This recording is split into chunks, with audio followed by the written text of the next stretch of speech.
ঢাকার পিলখানা হত্যাকাণ্ডের বিচার দাবিতে আন্তর্জাতিক অপরাধ ট্রাইব্যুনালে অভিযোগের সিদ্ধান্ত নিয়েছে ভুক্তভোগী পরিবারগুলো। বৃহস্পতিবার মহাখালীর রাওয়া হলে আয়োজিত সংবাদ সম্মেলনে তারা কথা জানিয়েছেন। এছাড়া 25শে ফেব্রুয়ারিকে জাতীয় শহীদ সেনা দিবসের মর্যাদা দেয়া সহ অন্তর্বর্তী সরকারের কাছে 6 দফা দাবিও জানিয়েছেন তারা। 2009 সালে ঢাকার পিলখানায় সংঘটিত হত্যাকাণ্ডের সঠিক বিচারের জন্য আন্তর্জাতিক অপরাধ ট্রাইব্যুনালে অভিযোগ করবেন সেখানে নির্মমভাবে হত্যার শিকার সেনা কর্মকর্তাদের স্বজনেরা। আগামী 2 সপ্তাহের মধ্যে এই অভিযোগ দাখিল করা হবে। পিলখানায় 57 অফিসার সহ 74 জনের হত্যার বিচার এবং শহীদ সেনা দিবসের দাবিতে শীর্ষক সংবাদ সম্মেলনে একথা জানান পিলখানায় নিহত কর্নেল কুদরত ইলাহির ছেলে আইনজীবী সাকিব রহমান।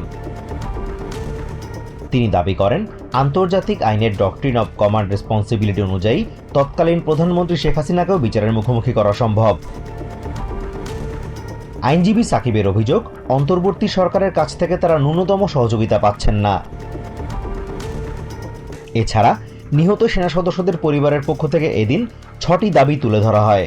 দাবিগুলো উত্থাপন করেন শহীদ লেফটেন্যান্ট কর্নেল রবির স্ত্রী ফৌজিয়া বেগম।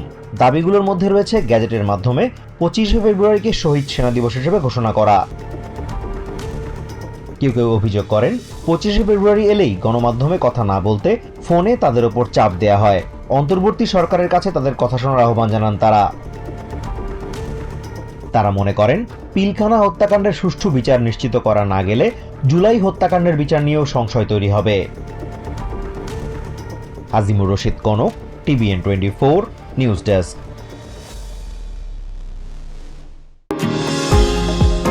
নিউ ইয়র্ক থেকে সম্প্রচারিত TVN 24 টেলিভিশন বিশ্বজুড়ে বাঙালির কণ্ঠস্বর।